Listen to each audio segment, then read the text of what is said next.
Gente, como é bom estar aqui com vocês. Como é bom estar junto no meio do povo de Deus, né? Ainda mais que nós estamos num tempo de festa, né? Amanhã é aniversário da nossa cidade. Quantos aqui nasceram em Campo Grande? Ah, bastante gente que nasceu em Campo Grande. Quantos aqui já estão desde criança em Campo Grande? Aí também outro tanto, tá vendo? Quem está nesse meio, né? Veio aqui há alguns anos já em Campo Grande ou há poucos anos? Levanta a mão. Aí, tem bastante também. Olha, que bênção é essa cidade. Essa cidade que é uma cidade que eu conheço desde de pequeno, né? Desde que eu tenho memória, eu sei de Campo Grande. Mas essa cidade é uma cidade muito acolhedora, né? Ela é uma cidade que recebe muita gente. Eu já vi pessoas que falam, esse aí não vai gostar aqui de Campo Grande, porque eu conheci uma vez alguém que veio de uma cidade de praia e tal, e ele amou morar em Campo Grande justamente por causa das pessoas. E é maravilhoso realmente estar aqui, e essa é uma cidade muito abençoada por Deus. Queremos que cada vez mais as pessoas dessa cidade conheçam Jesus e vivam sobre o senhorio de Jesus, amém? Campo Grande é de Jesus. Nós vamos trabalhar na questão da conquista, né? O melhor presente para Campo Grande, quantos anos Campo Grande está fazendo, gente? 125 anos, é uma cidade novinha, né? Cidade novinha. Então, a gente está falando hoje aqui sobre o melhor presente para Jesus, para Campo Grande, que é Jesus, não é? E por falar em história, hoje nós vamos contar uma história. Está pronto? Então a gente vai nessa narração dessa história, e aí nós vamos fazer uma história em paralelo à história bíblica. E uma hora você vai ser um personagem, outra hora você vai ser outro personagem. Combinado? Porque história é assim, né? Estava aprendendo lá no Global Leadership Summit. Deus me deu a oportunidade mais uma vez estar lá em Chicago. Quem sabe a gente monta uma caravana aqui para ir, né? Mas seu sonho, então pronto, já está inscrito. Você e a Conceição. Você também? Fernando também, então. Ah, não foi você que falou? Ah, então você está fora da... Não, brincadeira. Você não está... É maravilhoso aquilo. E eu estava vendo uma especialista, aliás, ela é doutora no assunto de histórias. E ela conversou até porque que o store dentro do Instagram é alguma coisa onde as pessoas acessam muito. E quais são o que mais as pessoas acessam na internet ou nas plataformas digitais, tudo tem a ver com história. Então eu queria contar uma história para você e você fazer parte dessa história. E a gente então dá uma resposta a essa história. Não somente como um personagem fictício, que às vezes vamos ser, mas como também em uma história que nós estamos construindo. Você vai ver que a história que a gente vai ler se trata de liderança que serve, se trata de liderança transformadora. E você é um líder, pode até achar que não, mas você tem influência, toda pessoa tem influência, e se você usar essa influência no poder de Deus, nós vamos cumprir com o nosso chamado de alcançar Campo Grande para Jesus. Nessa história nós vamos tentar responder 3 perguntas. Então, durante a história nós vamos estar respondendo 3 perguntas. Por que a conquista da cidade? Por que nós devemos levar Jesus para Campo Grande? Por que faremos? Essa é uma questão muito interessante. O seu porquê é um combustível para você. Quando você tem um porquê, você não para. Quando você tem um porquê, até sem dinheiro você faz. Aliás, tem um livro do Simon Sinek, que eu gostaria de indicar para você, que fala justamente sobre o porquê. E ele diz que grandes empresas funcionam, e uma funciona melhor que a outra, porque geralmente a empresa que mais evolui é aquela que sabe o seu porquê. Muitas pessoas realizam grandes descobertas por causa justamente de saberem o seu porquê. Ele conta histórias no livro dele, como por exemplo, a invenção do avião. Os americanos acham que eles que inventaram o avião, mas quem inventou o avião foi o Santos Dumont, né, gente? O americano, né, quer pegar tudo para ele. Mas eles estavam contando que muito se investiu, empresas investiram, até órgãos governamentais investiram para essa descoberta, mas quem descobriu é quem tinha menos dinheiro para descobrir, porque eles tinham um porquê, e esse porquê os motivava sempre. Esse porquê alcançar a cidade é muito importante, porque aí quando a gente tem um porquê em Deus, a gente respira, a gente conspira com aquilo. E também, quem faz uma conquista, ou quem quer conquistar, precisa do poder para fazer isso. E o nosso poder não vem do dinheiro, nosso poder não vem da mídia, pode até haver, claro que se usa dinheiro, usa mídia, todos esses são instrumentos que usaremos, não vem das plataformas digitais, propriamente dito, não vem de alguém famoso, enfim, o nosso poder para fazer o que nós temos que fazer, vem do Espírito Santo de Deus, não está na política, no poder dos homens dessa terra, está no poder do Espírito Santo de Deus. E depois disso, nós temos que saber o que queremos, o que você quer, como você vai realizar o que você quer, e quando. Ou posso mudar aqui, quando e como. Então, vamos lá, você está pronto para entrar na história? Então bora lá, firmeza aí? Então vamos. Eu, se pudesse, colocaria agora uma poltrona, sabe aquele lugar onde a pessoa conta uma história e começa, era uma vez, né? Então tá bom, vai lá. Era uma vez um homem chamado Neemias. Ele viveu há muitos e muitos séculos antes de nós. Neemias, ele era copeiro do rei Artaxerxes, que era o rei da Pérsia. A Babilônia, império que antecedeu o Império Persa, ele dominou todo um grande território. E os judeus, os israelitas, foram dominados pelo Império Babilônico e muitos foram levados para o cativeiro. Tiveram que sair de suas terras e foram deportados para muitos lugares. Os pais, os ancestrais de Neemias foram deportados. Neemias já não nasceu na terra de seus pais. Neemias já nasceu no momento em que o povo já estava no exílio. Então esse homem, ele se tornou o copeiro do rei. Na história é importante se contar que copeiro do rei não era qualquer coisa não. O copeiro do rei era um homem que assim, de extrema confiança do rei. Ele tomava conta da comida do rei. Nações inimigas às vezes usavam determinados infiltrados na cozinha para contaminarem, para envenenarem a comida do rei.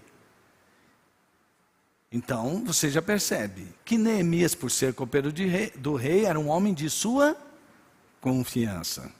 Ganhava bem? Sim, ganhava bem. Morava bem? Sim, ele tinha que morar no palácio onde o rei morava. E aqui nessa história, nós estamos na cidade de Suzã. A cidade de Suzã era a cidade de férias do rei. Ali havia um castelo muito lindo, a cidade era maravilhosa, rodeada por águas cristalinas. Sim, era ali que o rei Artaxerxes vivia, e era ali que Neemias, o copeiro do rei, servia o rei. Agora vamos ler a Bíblia e você vai penetrar ainda mais nessa história. Pronto?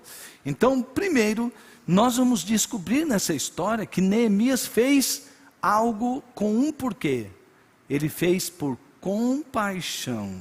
Ele fez por compaixão aos seus irmãos. E nós também devemos fazer com um porquê. Por compaixão faremos. Então vamos ler. Palavra de Neemias, filho de Acalias, no mês de Quisleu, no 20º ano, enquanto eu estava na cidade de Suzã, Anani, um dos meus irmãos, veio de Judá com alguns outros homens.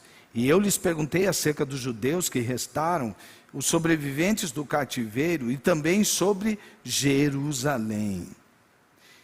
E eles me responderam: aqueles que sobreviveram ao cativeiro, estão lá na província, passam por grande sofrimento e humilhação.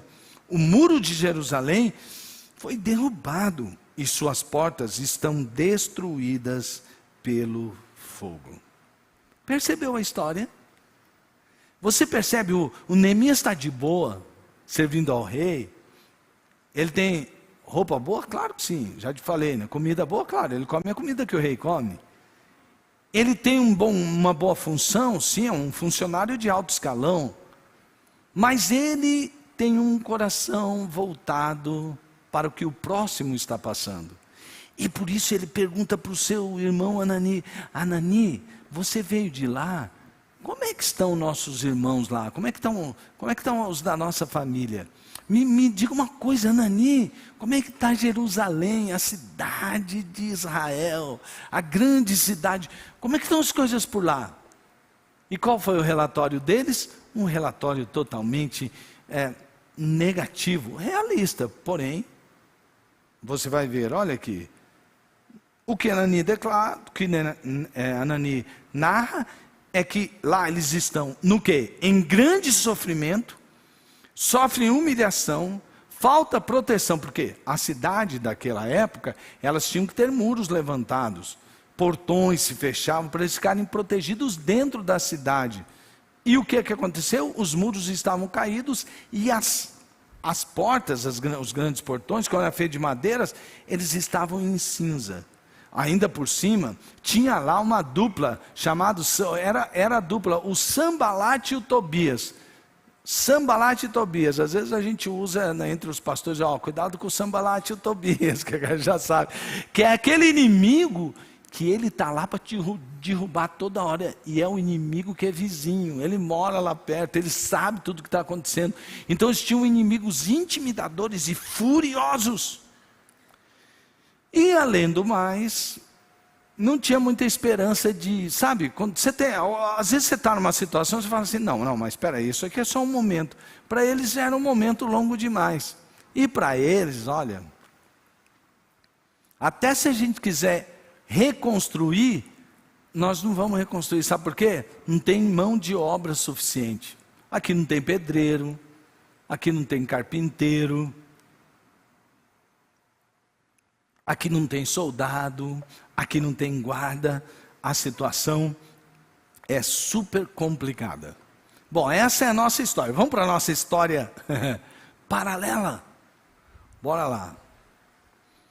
Como você olha ao seu redor? Você é sensível ao sofrimento do próximo? Estou fazendo essa pergunta para mim também agora. Se você fosse Neemias, lembra que eu te falei que uma hora você vai ser um personagem, outra hora você vai ser outro? Então tá bom. Se você fosse Neemias, você se preocuparia com o que os outros estão passando? Ou você seria como uma boa parte das pessoas que hoje dizem assim, não, eu sei como controlo minhas finanças, eu sei como converso. O fulano está assim porque ele é um estúpido, ele não sabe como controlar suas finanças, ele não sabe viver bem com a mulher dele, ele não sabe viver bem com os filhos dele, ele não sabe viver bem com o marido que tem, ela não sabe, ela é isso, é aquilo, pronto, é ela que, olha, quem semeia, colhe, semeou isso, é isso que ela está colhendo. Neemias não era uma pessoa que ficava julgando os outros assim, não. Então, a pergunta para você é, você está sendo o que muitas vezes a maioria faz, ou você é um Neemias que quer saber, quer dizer, quer conversar a respeito da situação daquele que está passando por dificuldades? Pois bem, agora eu vou te convidar a ser Anani. Essa é a parte, né, o Anani. O que o Anani respondeu? Olha, os que restaram, quer dizer, olha, quem aguentou, ele disse assim, os sobreviventes estão passando por grande sofrimento e humilhação. Com relação à estrutura da cidade, é horrível.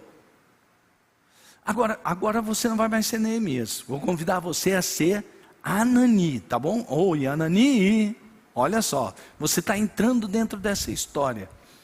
E o Neemias, eu vou ser um Neemias, vou perguntar para vocês, Ananis, como está Campo Grande?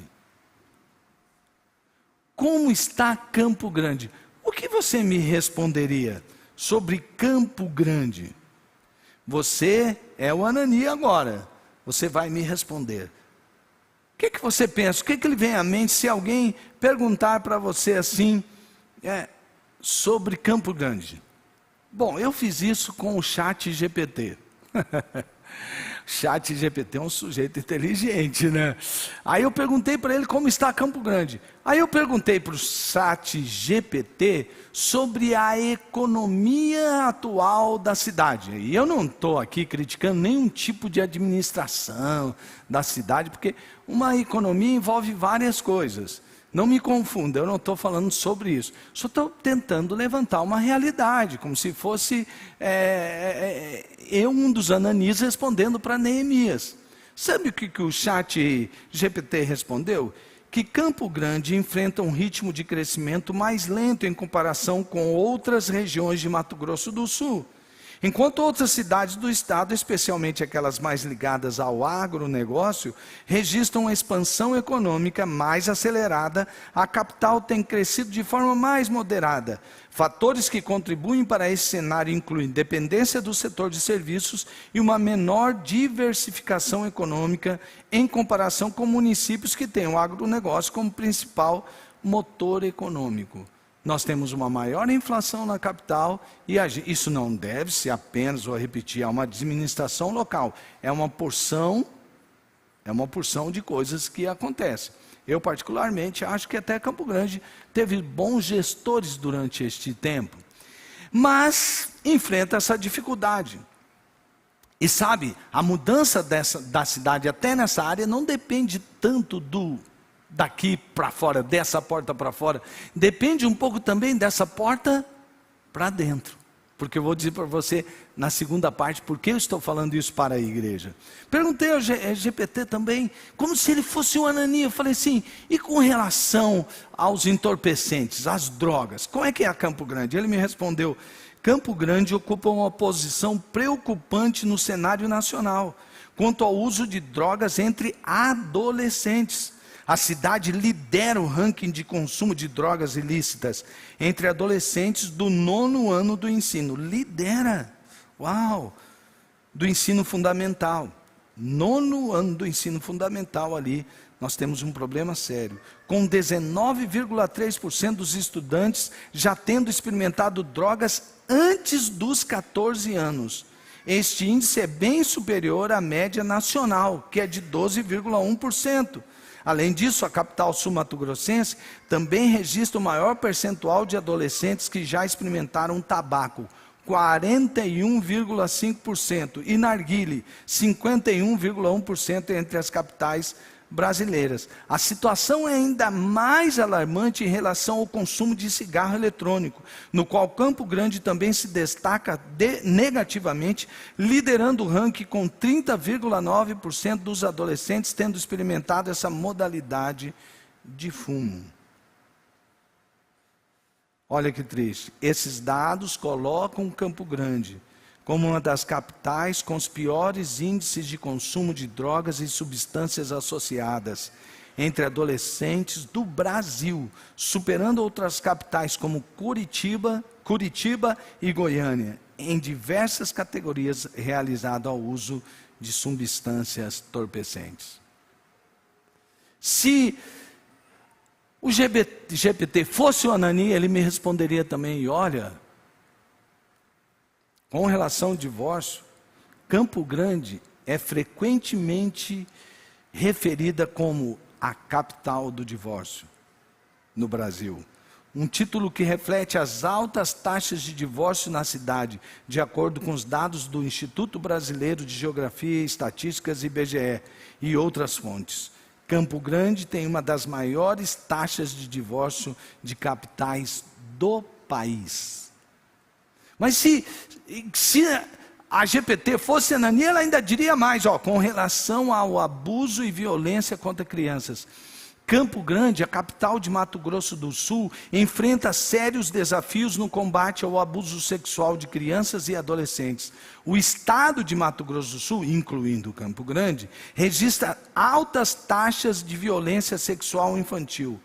Em 2023, os dados indicam um aumento significativo no número de estupros envolvendo crianças de 0 a 17 anos na região, com destaque para a faixa etária de 10 a 13 anos, que apresentou um aumento de 58,1% dos casos. Além disso, Mato Grosso do Sul lidera estatísticas preocupantes no Brasil, como uma das maiores taxas de estupros de crianças de até 4 anos, o que reflete a gravidade do assunto. Aqui, isso está ligado à violência doméstica também, que Campo Grande, eu vou parar até de ler essas estatísticas aqui para vocês. É triste ver as estatísticas sobre a violência doméstica. E sabe, vou contar uma coisa triste para você. Triste. Isso foi feito em São Paulo. E nós temos uma estatística ainda triste, que foi apresentada ao Conselho de Pastores, que não é diferente a taxa de violência doméstica entre os não evangélicos para com os evangélicos. Pesquisas feitas relatam que há muita violência dentro de casa no meio evangélico. O que você faz com isso? Vamos ver, vamos voltar agora para a história do Neemias, porque mais ou menos isso aconteceu com ele. Ele não tinha GPT, ou tinha, né? O GPT dele era o Anani. Mas qual foi o resultado? O que eu faço? Qual o poder que eu uso para mudar essa situação? Para mudar tudo isso? Poder de Deus. Você tem um porquê que você faz por compaixão. E a compaixão atrai a graça de Deus. Nesse sermão nós vemos a graça de Deus se manifestando, e vai se manifestar à medida que a história ocorrer, porque a graça de Deus está presente em toda a palavra de Deus, e em nossa vida é a graça de Deus. E aqui nós vemos que Neemias vai fazer algo, porque ele entende que ele não pode, com suas próprias forças ou suas estratégias, mesmo sendo amigo do rei Artaxerxes, o rei mais poderoso daquela época, mesmo assim, ele sabe que ele depende de um poder que é maior do que todos os poderes dessa terra, que é o poder de Deus. Nós faremos, no poder de Deus, nós faremos. Nós conquistaremos, nós podemos ser agentes de transformação. Veja só o que disse Neemias. Quando ouvi essas coisas, porque eu estou falando essas coisas, deu até um certo... Vocês ficaram me olhando e falaram, poxa, vim aqui no culto, ouvi umas estatísticas tristes dessa, mas não é para te desanimar não, espera aí. Quando ouvi essas coisas, sentei-me e chorei. Passei dias lamentando, jejuando e orando ao Deus dos céus.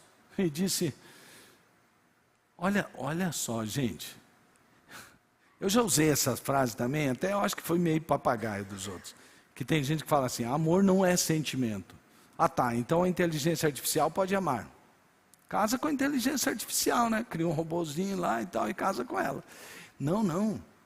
Amor é sentimento, sim. Só que o amor não é só sentimento. O amor é um sentimento poderoso que faz com que você haja, com que você funcione, com que você realmente faça alguma coisa pelo próximo. O amor também é prático. O amor é prático.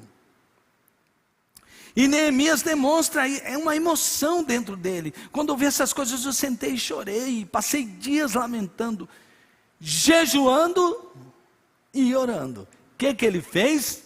Ele jejuou e orou.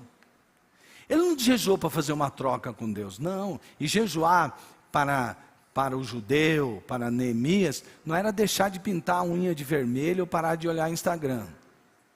Não. Jejum para Neemias era parar de comer mesmo, para se dedicar o tempo, porque em vez de ele comer, ele vai dedicar o tempo para a oração. E ele fica um tempão fazendo o corpo dele sentir toda aquela falta do alimento, que é uma bênção, né? Você já tem ouvido muito nesse tempo falar sobre jejum intermitente. Pois é, e ele não estava fazendo isso porque ele estava participando de uma dieta de jejum intermitente. Ele estava fazendo isso porque ele queria buscar a Deus. O irmão dele ele falou, Deus, eu preciso, Deus, que tristeza, Deus meu. E ele foi para o jejum, ele foi para a oração, como diz o mais pentecostal, foi para o pó. E aí ele foi lá e fez uma oração. Dá uma olhada nessa oração. Olha para essa história. Ele diz assim: e disse: ah, Senhor, Deus dos céus, Deus grande e terrível, que guarda aliança e benignidade para com todos aqueles que o amam e guardam os seus mandamentos, que os teus ouvidos estejam atentos e os teus olhos estejam abertos para ouvir a oração que o teu servo está fazendo, dia e noite, diante de ti, em favor de teus servos, o povo de Israel.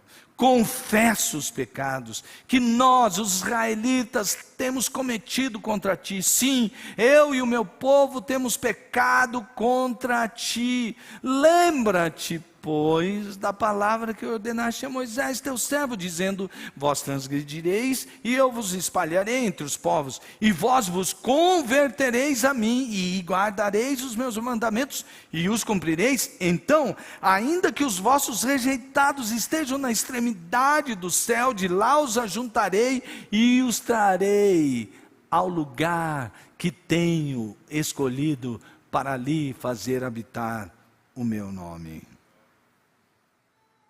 Eles são teus servos, e o teu povo que resgataste com a tua grande força e com a tua forte mão. Ah, Senhor, estejam, pois, atentos os teus ouvidos à oração do teu servo e à oração dos teus servos que desejam temer o teu nome, e fazes prosperar hoje o teu servo, e dá-lhe graça perante este homem. Olha que oração! E tem alguns elementos dessa oração, que faz dessa oração uma oração vitoriosa. Não quero te ensinar um negócio decoradinho, para você depois só clicar no enter e está feito. Não. Envolve o coração, envolve a relação com Deus, envolve a presença de Deus. Mas o próprio Jesus nos ensinou a orar, sim ou não? Os discípulos perguntaram, ele ensinou uma oração. Agora, olha os elementos da oração de Neemias. Primeiro, tem um destinatário. Gente, atenção aqui, ó. Vocês estão acompanhando a história, né? Comigo aqui, ó. Como Jesus começa a oração que ele ensina aos seus discípulos? Ele diz: Pai nosso que está nos céus. Ele sabe que é o destinatário. Neemias declara: Senhor, Deus dos céus. Ele sabe que o Deus o Deus dele é o Senhor. Ele é o Deus dos céus. Ele é grande, ele é temível, mas ele é fiel e misericordioso também. Então, nós estamos nessa situação, podemos recorrer a ele, sabendo que ele é o Deus que pode todas as coisas. É o Deus grande, que está acima de tudo e de todos, que tem um trono que está acima de qualquer trono.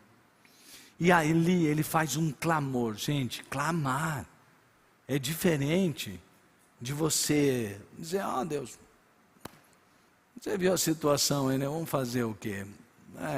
Mas se o senhor puder fazer alguma coisa pela gente aí, ó, estamos aí, tá? Beleza. Não. Clamor vem de uma situação que você nota e você fala: Deus, pelo teu amor, por tua graça, por teu favor. O clamor é algo que está lá dentro das suas entranhas, que você está fazendo, você está falando com Deus. Confissão é uma coisa que Neemias usou, porque ele usou tipo como sacerdote. Neemias era um homem temente a Deus, ele era um homem correto, só que ele pede perdão. E ele vai pedir perdão por pecados que ele nem cometeu. Você entende? Você é um sacerdote para orar pela sua cidade, você não vai orar: Deus, esses miseráveis pecadores, que estão na prostituição, que estão usando drogas, que estão na violência, esses miseráveis. Não. Você nessa hora tem que ter empatia, ser solidário. Sabe? Quando você se coloca no lugar e você pede perdão como se você tivesse também. Porque nós estamos nesse meio, nós estamos nessa cultura. O que está acontecendo nessa cidade está acontecendo por causa de nós. Ainda que nós particularmente não tenhamos feito algo ativo, pode ser pela nossa passividade. Então, Neemias chega a Deus e confessa. Ele confessa. E sabe, olha que lindo, ele traz à memória as promessas de Deus. Tem uma música do Trazendo a Arca, que é, lembra, Senhor. Conhece essa música? Tá bonita essa música. Eu falava assim, que cara, olha assim, porque poeta é diferente, né, gente? O cara lembra, Senhor, você acha que Deus esquece de alguma coisa? Mas na verdade ele está lembrando a Deus, para que Ele mesmo traga à memória aquilo que pode lhe dar esperança. Então, quando você fala, lembra, Deus? Ele está falando assim, lembra, Deus, que o Senhor prometeu para Moisés, que quando o povo pecasse, ia acontecer isso que aconteceu. Tudo que está acontecendo com a gente merece mesmo. Mas lembra, Senhor, de que o Senhor também falou que se o povo se arrepender, o Senhor muda, o Senhor restaura. E logo daquela coisa de trazer à memória as promessas de Deus, surge em Neemias uma fé, uma esperança de que as coisas estão assim agora, mas a partir desse momento que eu estou em oração, que eu estou buscando a Deus, as coisas começam a mudar e o futuro não será mais desse jeito. Olha que coisa linda, gente, dessa história. Muito bem, agora nossa história paralela. De novo, você personagem. Quando você vê tudo isso, quando você leu, quando eu li o que li, quando eu perguntei ao Anani GPT, e ele deu todas essas respostas para a gente, o que é que você faz? Você se senta e chora? Você faz assim, ó, o que eu posso fazer, né? O que eu posso fazer? É tipo assim, mano, a vaca já foi para o brejo. Eu aprendi o que é vaca foi para o brejo quando eu passei um tempo no Pantanal e tinha uma criação de gado e tinha às vezes algumas travessias assim, uns lugares que eram meio que braços de rio e parece brejo, é um brejo. E eu falava assim, mas por que vocês falam isso? Eu falava, porque se uma vaca nossa cai nessas valas, as piranhas vêm, ó.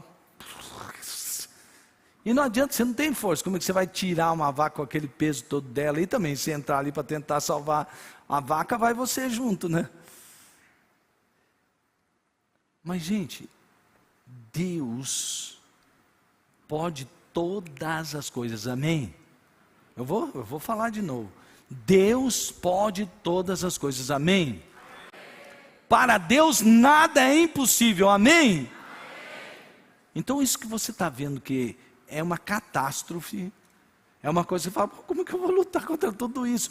Vamos para o jejum, vamos para a oração, vamos clamar a Deus, vamos trazer à memória suas promessas, vamos viver nas promessas de Deus, e vamos buscar aquilo que nos dá esperança, e vamos lutar pela transformação.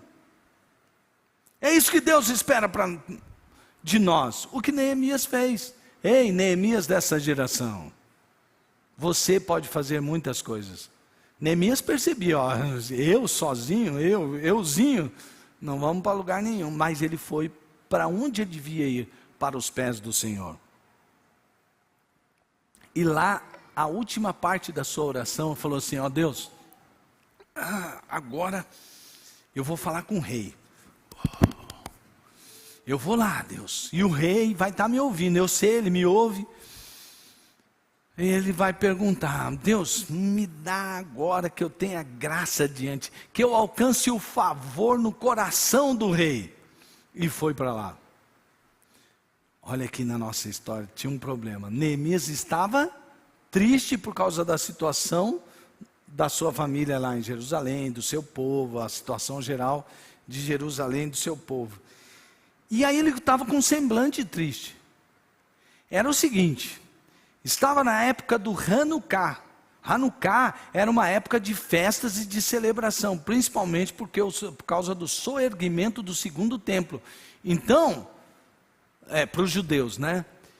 Era festa para ele, e na cultura persa também tinha suas festas. Mas, na cultura persa, era um momento que o rei estava alegre, porque ele estava na cidade de Suzã, numa cidade de veraneio, e ele estava sentado ao lado da rainha. Eles geralmente sentavam, a rainha sentava ao lado do rei naquele tempo de celebração. E Neemias ia chegar de cara triste.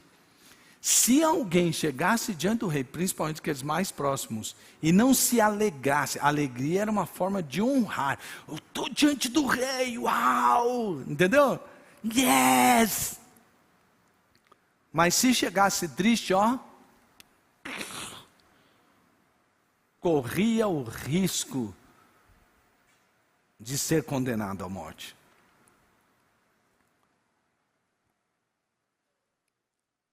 Gente, o Neemias chega nessa situação e o rei olha para ele e fala: Neemias, me explica aí de onde vem essa tristeza, eu quero livrar você. E é nessa hora que ele pergunta, porque Neemias fala: ó rei, eu estou triste porque está acontecendo uma situação. Ah, é? Bom, tudo bem. E o que você gostaria de pedir? Olha o que o rei disse lá em Neemias capítulo 2, verso 4.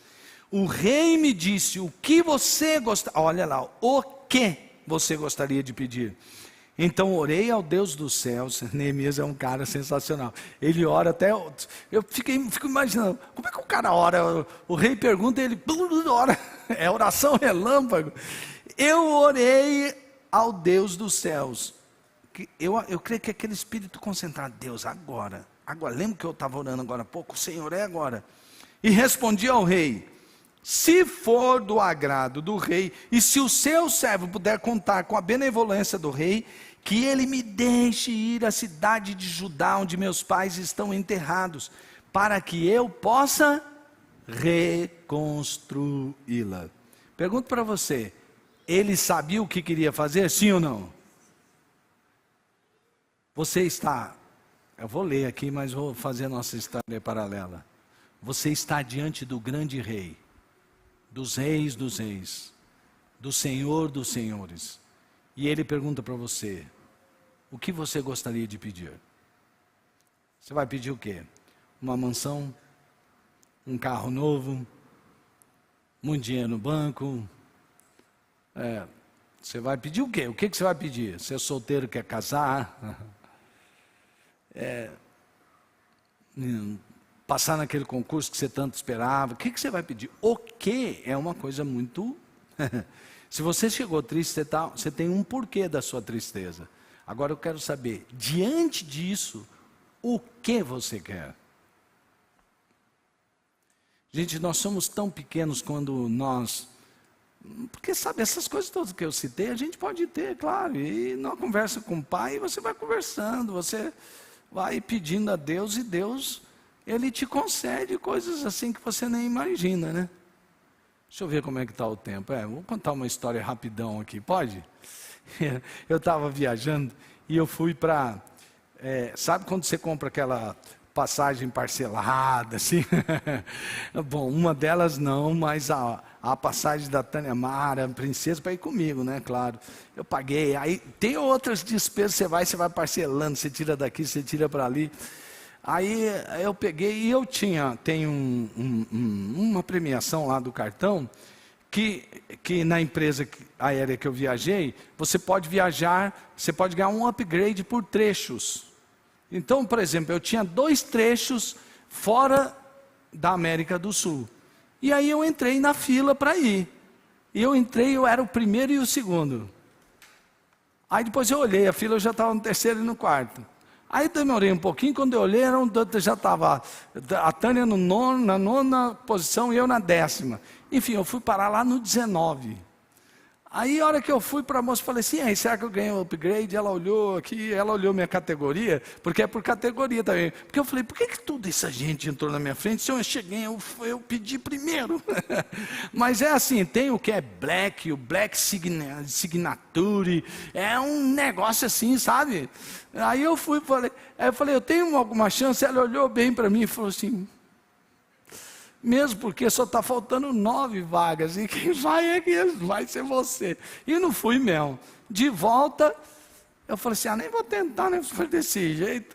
Aí eu falei assim, quer saber? A econômica apertadinha de muitas horas de viagem, para você vir com dor no joelho, eu já tenho. Mas glória a Deus, né? Você já pensou? Os caras falam assim, mas que perrengue. Eu falei, prefiro ter esse tipo de perrengue. Aí eu fui, peguei. Quando eu cheguei, gente, primeiro e segundo, dali a pouco era o terceiro e o quarto. Mas ele demorou mais. E eu fui olhando, rapaz, isso aqui e foi. Aí, de repente, era o quinto e o sexto. Aí depois já era o sexto e o sétimo. Depois já era o oitavo e o nono. Aí fiquei no nono e no 10º e meio que parou por ali. Até os 45, acho que eles fazem isso, né, por causa do futebol. Faltando 45 minutos antes da partida do voo, você recebe a resposta. Aí de repente olhei no app, estava escrito assim, você não conseguiu o upgrade. Aí eu sentei lá, né, falei, mas gente, pelo menos já tinha, mas olha que benção, nós viemos no Summit, estamos voltando, carregado, beleza, vamos lá. E eu ainda estou sentado, sabe o que me acontece? Chega o rapaz e fala assim, olha para onde a Tânia está sentado, você está sentado aqui, estou aqui com minha passagem, essa poltrona é minha. Aí eu falei, não olhamos errado, não, mostra aí a sua passagem. Ele mostrou a passagem, está na minha hora, vamos lá. O cara falou, não, se eles me arrumarem outro lugar, não vou separar o casal, o cara ainda era bacana. Eu falei assim, tudo bem, então vamos. A hora que, gente, eu fui lá na frente, eu falei assim, o cara falou assim, olha aqui, nós estamos 12 no mesmo lugar. Aí ele falou, bom, tira um no par ou ímpar aí. Brincando, cara, eu falei isso assim. Engraçadinho. Aí, gente, ele foi e pegou e pôs. Aí o outro veio e falou, não, é que você mudou de lugar. Eu falei, eu mudei de lugar? Como assim mudar meu lugar? Sim, você veio para essa classe aqui. Gente, um bugre sumatogrossense voou de premium, não é aquela que deita mais, não, é aquela que vira cama. Eu falei assim, obrigado Deus. Sabe de uma coisa? Eu não fiquei insistindo com Deus, o Senhor disse que a porta, e que quem pede recebe, e eu profetizo que eu vou sentar nessa cadeira. Eu podia até fazer isso brincando, mas nem isso eu fiz. Mas gente, Deus atende, Ele pode fazer isso assim, Mas será que se Deus chegasse para mim e perguntasse o que você me pede no singular, eu pediria a poltrona premium? Eu quero cumprir com o propósito de Deus para a minha vida. Campo Grande é de Jesus. Eu nasci aqui. Deus já fez várias promessas com relação a esta cidade para mim. Ele disse que eu não morreria antes de ver Campo Grande com a maioria das pessoas convertidas ao Senhor Jesus.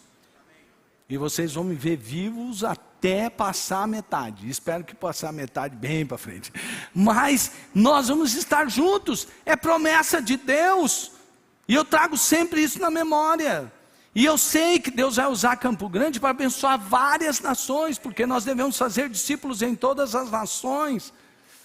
Então, quando eu falo de jejum e oração, eu estou falando de orar. Nós não vamos estar aqui na sexta-feira, nós vamos estar aqui das 10 à meia-noite para orar pela conferência missionária, para orar para que Deus age em nossos corações, para que Ele fale conosco, para ganhar a pessoa que está do outro lado de nossa mesa, até por aquela que está do outro lado do oceano, porque nós devemos fazer discípulos em todas as nações. Daqui a pouco, várias igrejas estarão orando em vários lugares da cidade.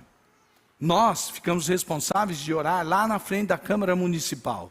Às 21 horas e 30 minutos nós estaremos em frente à Câmara Municipal. Você é meu convidado para estar lá junto comigo. Nós vamos chegar lá e vamos impor as mãos e vamos orar pela nossa cidade. Oração. Só que aí nós partimos para este planejamento. Nós sabemos o que fazer, nós sabemos por que orar, por que nós estamos orando. Nós sabemos o que queremos. Nós queremos reconstruir essa cidade. O rei depois pergunta para ele. Então o rei, com a rainha sentada ao seu lado, perguntou-me: quanto tempo levará a viagem? Quando você voltará? Marquei um prazo com o rei e ele concordou que eu fosse. Você percebeu? Ele sabia o que, ele sabia quando e ele sabia como. E a seguir acrescentei. Ele não parou por ali. Olha só. Ele primeiro falou sobre o quando, marcou um prazo. Aí o rei falou: tá, tudo bem, então vai. Não, mas peraí, tem mais alguma coisa que eu quero pedir para o rei. A seguir acrescentei: se for do agrado do rei, educação, jeito para pedir. Ele não estudou em Harvard para saber que relacionamento é tudo, mas ele diz: se for do agrado do rei, que me dê cartas aos governadores do Trans-Eufrates, para que me deixem passar até chegar a Judá. Falou: rei, o senhor pode, se o senhor der uma cartinha, senão os caras não vão me deixar passar não. Vocês não me conhecem. Olha só como ele tinha estratégia. Depois ele fala: que me dê também uma carta para Asaf, guarda da floresta do rei, para que ele me forneça madeira para as vigas das portas da cidadela que fica junto ao templo, do muro da cidade e da residência que irei ocupar, visto que a bondosa mão de Deus estava sobre mim, o rei atendeu os meus pedidos. Uau! Que história! Lembra que eu comecei essa pregação dizendo assim: era uma vez. Pois é. Vamos terminar nossa história contando sobre nós mesmos?